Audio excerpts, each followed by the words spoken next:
Kita mengikuti pertemuan MGP IPA Kota Palu.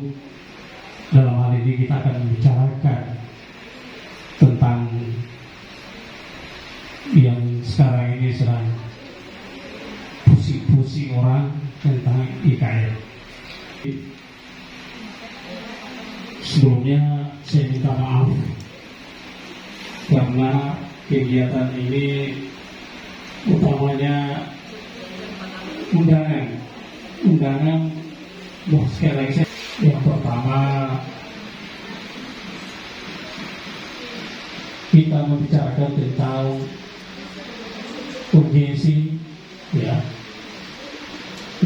implementasi kurikulum merdeka. Makanya saya masih belum terlalu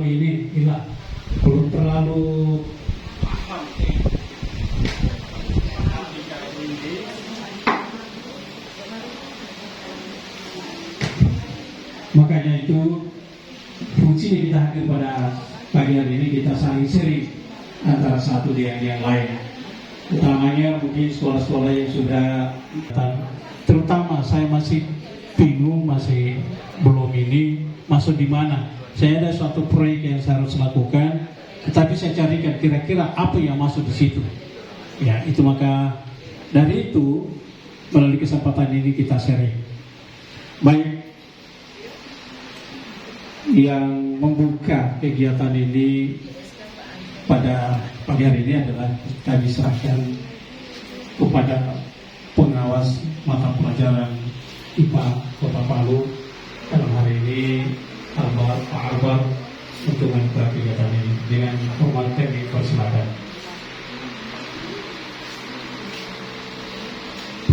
Terima kasih Pak. Bismillahirrahmanirrahim. Assalamualaikum warahmatullahi wabarakatuh. Waalaikumsalam warahmatullahi wabarakatuh. Selamat pagi pengurus MGP IPA SMP Kota Palu, Ibu Sekretaris dan Ibu Bendahara, kemudian teman-teman sekalian, pengurus dan anggota MGP IPA SMP Kota Palu, baik swasta negeri maupun swasta. Syukur alhamdulillah senantiasa kita panjatkan kepada Allah Subhanahu wa taala, Tuhan yang Maha Kuasa, karena atas perkenannya lah sehingga pada hari ini kita bisa bertatap muka dalam kegiatan tahap 2, itu 3 sekolah lagi untuk SMP, yaitu SMP Negeri 11, SMP Model Madani Terpadu, dan SMP Katolik. Ya, suara demokrasi. Suara demokrasi ini, proyek ini adalah lintas mata pelajaran. Pelaksanaannya boleh di dalam kelas, boleh di halaman sekolah, ya, untuk kegiatannya pelaksanaannya terhadap siswa. Nah, karena tadi IPA itu yang total jamnya 5 jam, 4 jam untuk kegiatan belajar mengajar, itu adalah kontennya dengan mata pelajaran yang lain. Ya, misalnya suara demokrasi tadi, sekolah sudah menentukan bahwa suara demokrasi ini ada 10 mata pelajaran yang bergabung di situ. Berarti alokasi waktunya dalam 1 minggu untuk proyek itu adalah 10 jam. Di sekolah itu 5 hari sekolah, berarti setiap harinya 2 jam.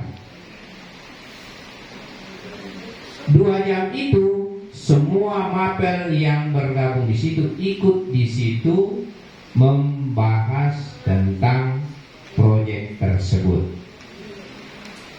Nah, kemudian untuk kalau misalnya masih kurang jamnya, satu orang koordinator itu bisa membawahi 3 kelas sebagai koordinator pelaksana proyek tersebut. Nah, kalau dia 3 kelas, dia kedudukannya sebagai koordinator, berarti dia diberikan 6 jam pelajaran. Yang saya hormat anggota kabinet Ketua Pengurus MGMP yang baru dan perdana ya hari ini kita laksanakan, karena kemarin saya sudah ada kabar bagaimana MGMP IPA, kayaknya yang lain sudah bergerak, kita malah belum bergerak. Yang saya hormati Bapak Ibu guru hebat, guru IPA SMP Saka Palu.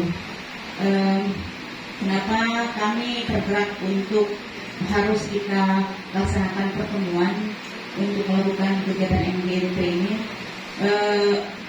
Kurikulum ini sudah harus kita laksanakan.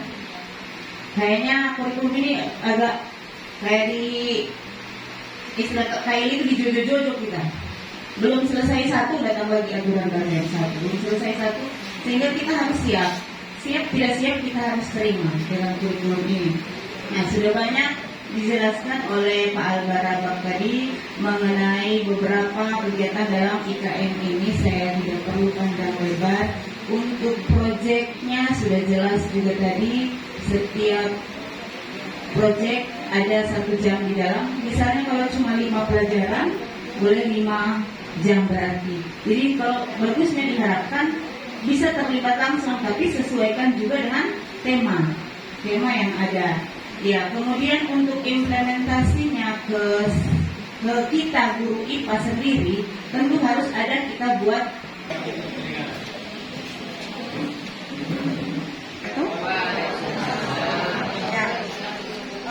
kami sebenarnya pagi ini kami ada kegiatan yang tidak bisa kami tinggalkan karena sehubungan dengan kegiatan akreditasi, tetapi karena pentingnya agenda daripada pertemuan MGMP kita pada pagi hari ini, kami berusaha untuk membagi waktu dan akhirnya alhamdulillah kami bertiga lengkap berada di sini. Di bulan Juli kemarin ada 4 sekolah kami yang tergabung dari SMP 19, SMP 17, SMP berapa kemarin itu ya, ada ikut kegiatan di LPMP, SMP 4 kemarin juga ada itu, SMP 1 di LPMP.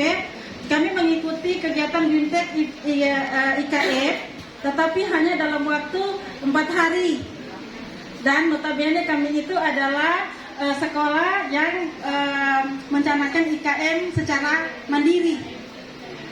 Sedangkan yang ikut guru penggerak saja kemarin berbulan-bulan masih kami dengarkan keluhan, apalagi kami yang hanya 4 hari dan terus terang lebih banyak ke teorinya, sementara kami menginginkan prakteknya, bagaimana itu pembelajaran menggunakan kurikulum merdeka.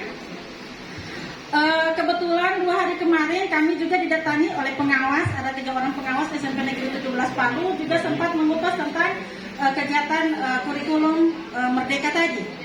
Berbicara tentang proyek tadi, kami menyimak walaupun kami lambat, tapi saya sempat menyimak di ekornya tadi, dari 4 jam untuk IPA, 1 jam digunakan untuk proyek. Dari 5 jam tinggal 4 jam digunakan untuk proyek. Kemudian untuk proyek itu tadi salah satunya adalah suara demokrasi, misalkan kita ambil tema seperti itu. Kami sangat awam sekali ya, di sekolah kami baru kelas 7 itu pun baru meraba-raba itu masih abu-abu sekali bagi kami. Jadi yang saya tanyakan di sini, misalkan tadi kita berkolaborasi dengan apa lain, pakai 10 berarti 10 jam, kalau 5 berarti 5 jam.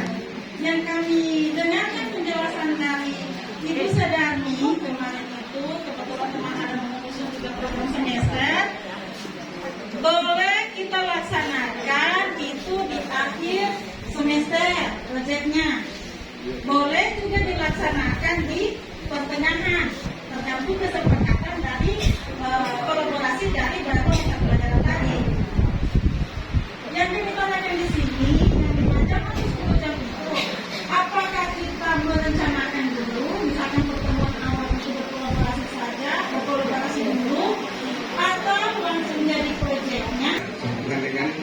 lain.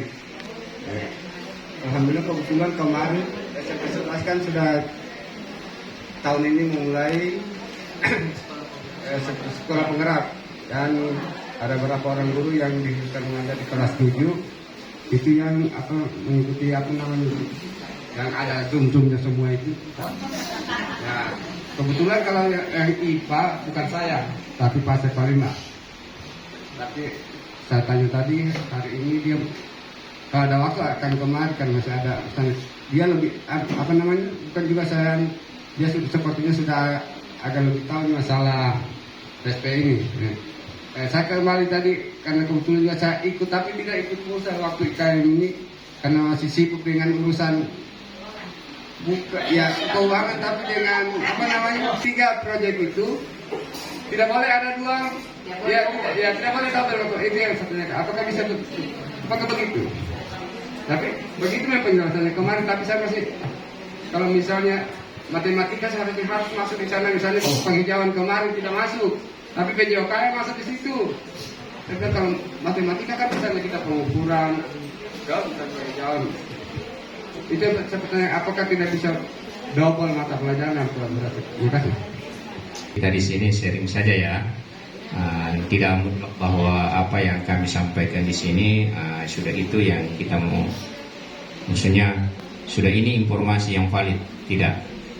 Hanya kita berbagi informasi apa yang kami dapatkan dan Bapak Ibu juga mungkin sudah pernah dapatkan. Disinilah gunanya kita pertemuan ini. Nah, mengenai apa yang disampaikan oleh Ibu Hadijah tentang bagaimana pengaturan waktu pelaksanaan proyek penguatan profil pelajar Pancasila ini, ya, seperti apa yang saya sudah sampaikan tadi dan informasi yang Ibu Hadijah dapatkan, ada sedikit mungkin kalau menurut Ibu Hadijah itu berbeda. Tetapi pada dasarnya tidak ada perbedaan. Karena saya sampaikan tadi bahwa itu fleksibel untuk satuan pendidikan bagaimana mengatur waktu pelaksanaan proyek tersebut. Saya contohkan tadi, kalau misalnya proyek itu bergabung di situ adalah 10 mata pelajaran, berarti itu ada 10 jam alokasi waktunya dalam 1 minggu. Nah, kalau di sekolah itu langsung mau melaksanakan itu dari awal kegiatan pembelajaran sampai akhir kegiatan semester itu. Nah, kemudian informasi yang sudah Ibu dapatkan bahwa itu bisa didapatkan dilaksanakan di awal semester, bisa dilaksanakan di akhir semester. Saya contohkan seperti ini Bapak Ibu.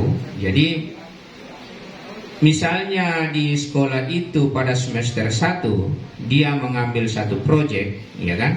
Karena ada sudah petunjuk kepada kita bahwa dalam 1 tahun itu satuan pendidikan melaksanakan proyek minimal 3, boleh 4. Nah, kalau di semester 1 mengambil 1, berarti di semester 2 harus mengambil minimal 2. Ya, sehingga dia totalnya minimal 3. Nah, untuk pelaksanaannya, apakah sekolah tersebut mau melaksanakan di awal semester, mau melaksanakan di akhir semester, yang jelas alokasi waktunya harus sesuai dengan alokasi waktu untuk pelaksanaan proyek tersebut. Misalnya tadi kita sepakati proyek tersebut bergabung di situ 10 mata pelajaran, berarti dia 10 jam 1 minggu. 1 minggu itu 10 jam pelajaran. Dalam 1 bulan berarti normalnya 4 minggu, berarti 40 jam pelajaran. Kalau dia 1 semester 6 bulan, ya kan? 6 kali 4 24 kali 10 berarti 240 JP untuk proyek tersebut dalam 1 semester. Nah, kalau di sekolah Bapak Ibu mau melaksanakan di 3 bulan pertama, ya kan? 3 bulan pertama itu proyek itu harus selesai, berarti Komio harus membagi waktunya itu sampai 240 jam dalam jangka waktu 3 bulan. Nah, bagaimana pelaksanaannya? Kalau saya tidak salah tangkap tadi, pertanyaan Ibu Hadijah itu bahwa apakah itu langsung dilaksanakan langsung ke proyeknya? Bapak Ibu, dalam membuat proyek ini ada beberapa tahapan yang harus dilalui, termasuk di dalam pembentukan pengurus atau perencanaan itu sudah dihitung waktunya. Merencanakan proyek itu berarti sudah dihitung. Oh, mungkin kami adakan meeting, kita alokasikan waktu dulu untuk membentuk panitia 2 jam. Ya, ada perencanaan. Kemudian merencanakan proyek apa yang kita mau ambil, itu semua sudah masuk. Makanya itu nanti terstruktur programnya. Siapa yang membuat itu? Itu tim yang ada di proyek itu yang dinahkodai oleh seorang koordinator. Seperti itu Bapak Ibu. Ya. Jadi makanya proyek ini Bapak Ibu tidak mesti harus di dalam kelas. Assalamualaikum warahmatullahi wabarakatuh. Assalamualaikum warahmatullahi wabarakatuh. Kita berterima kasih atas kesempatan diberikan kepada kami.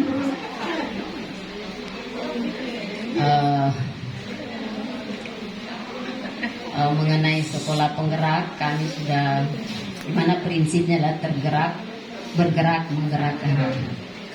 Alhamdulillah SMP 16 termasuk yang pertama melaksanakan SP, sekolah penggerak.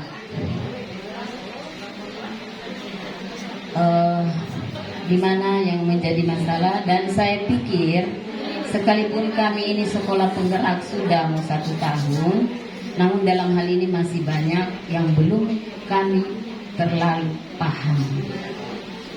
Karena pada prinsip kami yang penting kita bergerak dulu. Bergerak dulu. Oke, Ibu Hadijah sudah bertanya tadi, alhamdulillah Pak ini.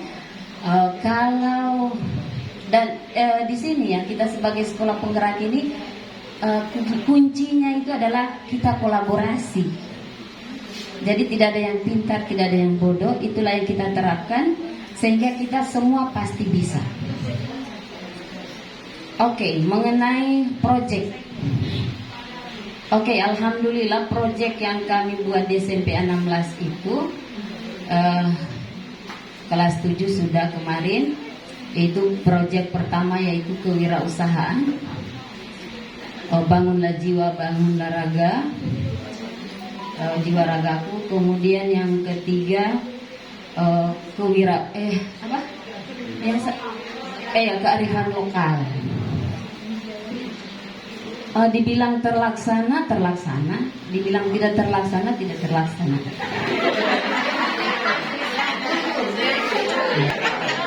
Ya.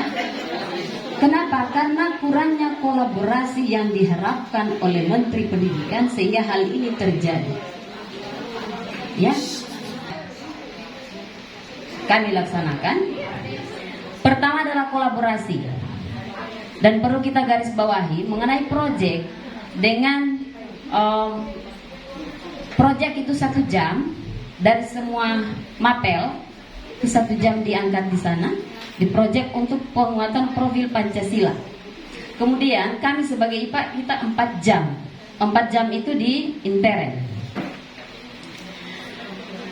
Proyek di sini kami membagi 10 mata pelajaran ini. Kami lihat tema. Misalnya tema yang kami usung sekarang ini, yang kami lakukan, yaitu temanya gaya hidup berkelanjutan. Gaya hidup berkelanjutan ini kami bagi 2 kelompok, ya.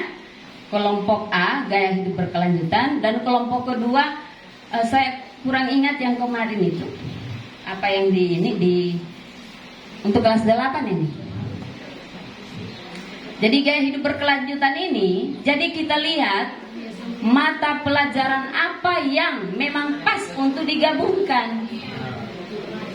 Oke, sehingga kami membagi. Oke, pertama yang masuk di gaya hidup berkelanjutan, 1 matematika, 2 IPA, 3 informatika, 4 apa semua itu, pokoknya begitu kesimpulannya. Menanam, ya, siswa dapat menanam tumbuhan, tanaman, begitu toh. Jadi tergantung Pak. Jadi itu contoh saja. Jadi itu nanti jadi proyek yang kita pilih disesuaikan dengan mata pelajaran yang pas ditempatkan siapa semua berkelompok dengan judul yang tadi itu. Setelah itu kita kolaborasi untuk menyusun modul.